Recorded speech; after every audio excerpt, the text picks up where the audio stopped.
Alright, so we got some flashlights here, and just gonna go over a couple things that people who are obsessed with flashlights do, like myself, which is you've got modding, and you've got overdriving them, and pretty much just battery substitution.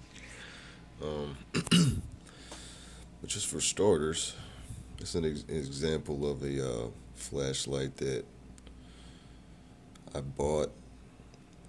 Got the attachment for a smaller body so it could run off one of these cells as opposed to one of these cells. 18650, 18350, and I took the emitter that was in there. I took that out and replaced it with an XPL, which is basically an XML2 that is factory de-domed. And basically, a long time ago, I realized that any flashlight I had with a circuit with highs and lows and all that, I pretty much would always just click it to the high, and I never really used the low modes. Um, so with this flashlight, I just took the driver out and ran it directly from the battery. A lot of people recommend you don't do that, especially with these IMR cells, high discharge. They kick out a lot of amps, so you're technically overworking the cell. But I'm comfortable with the heat sinking, and I've been running it like that for a while. It hasn't damaged the LED as far as I know.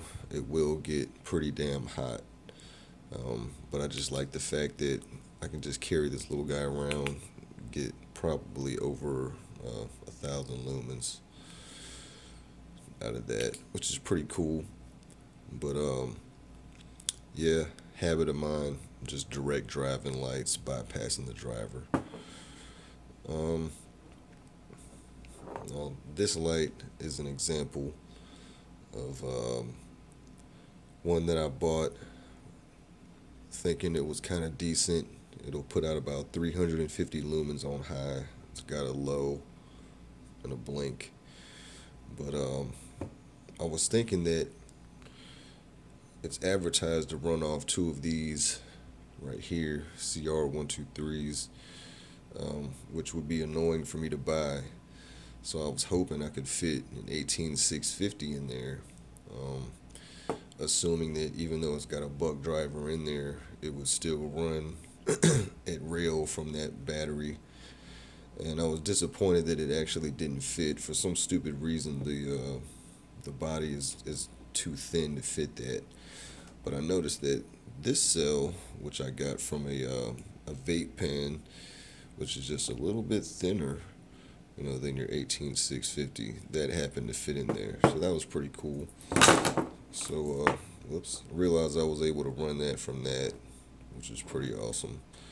So, for example, this is running off the, I guess the CR123 cells.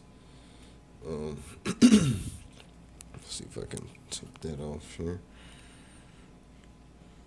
Oops.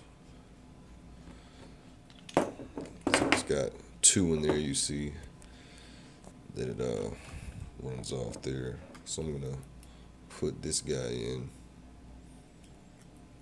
show you how that works.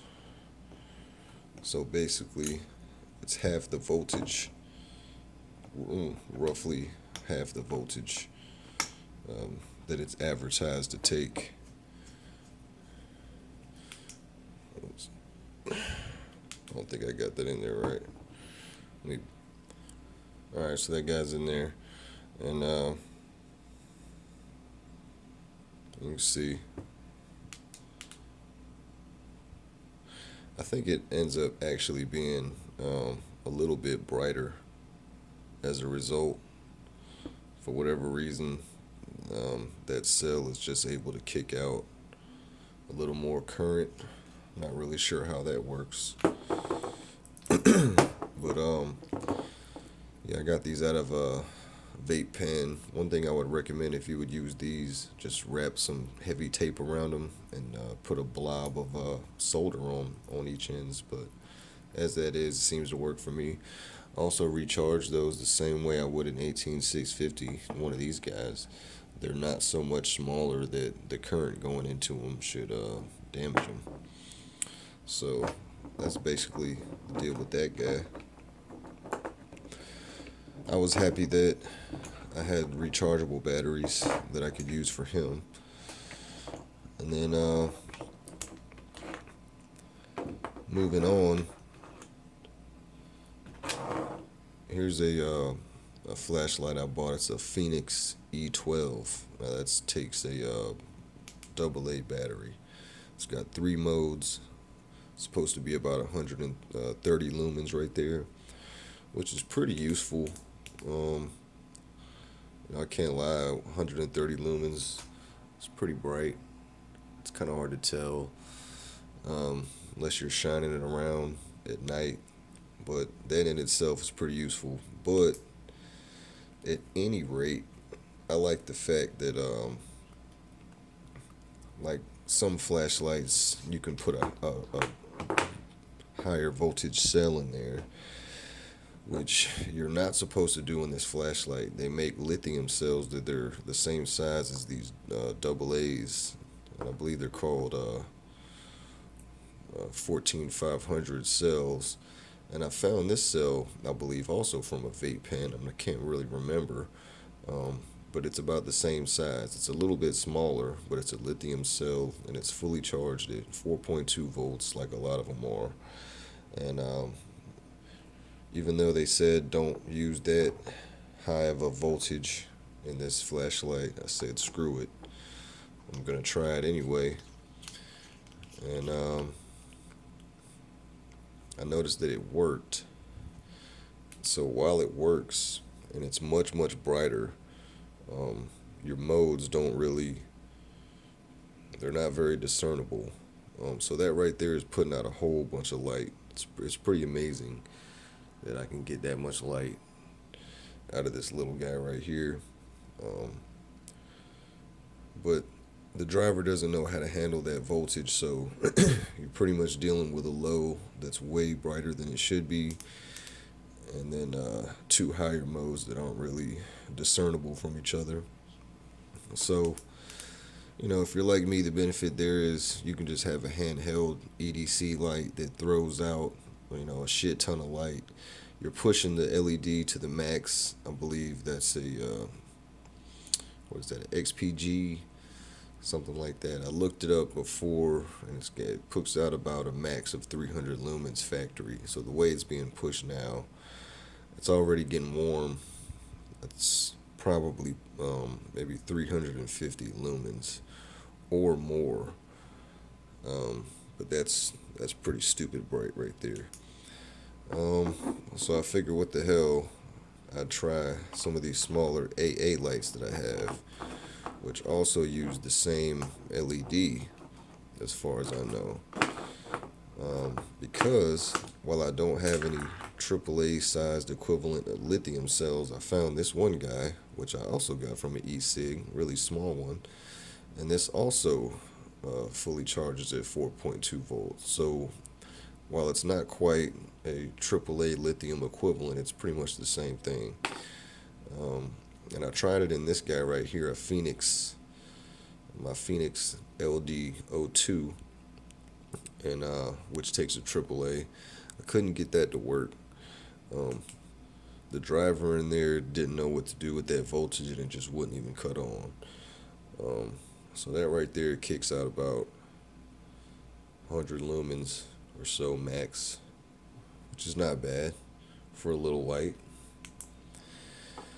Likewise, I have this guy right here, which is an INOVA keychain light, which is one of my favorite lights, might be my favorite light, but it also uses a AAA. It's got a high and a low, but it's got a temporary push button switch, pressure switch. You screw it, you tighten it to go through the modes also. But this one actually did take this cell, which I thought was pretty cool. So I'm gonna show you that cell real quick. So this is what it looks like on high with this guy. So I'm gonna show what it looks like that other battery. All right, so we got the lithium cell in there now, and that's what it's putting out. So just like the last flashlight, the driver circuit in here doesn't really know what to do with that voltage. So your high and your low are not really discernible. There is somewhat of a difference, but you're basically just got one high, which to me, that's cool with me because that means I get stupid, ridiculously bright light out of a little handheld keychain light that's 300 lumens or more. Um, just at the push of a button, and I can already feel it getting warm. Um, but if I was to run that down probably below 3 volts, which would be getting dangerous for it, then I would start to see a high and a low, and the circuit would be able to start regulating it a little better, which is pretty cool. That's how I know, it's getting low, obviously. But that is a very bright light right there. I mean, that's crazy. I don't understand that.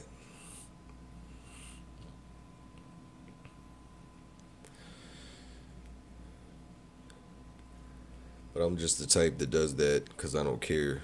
I'll use that light even though I don't have lows.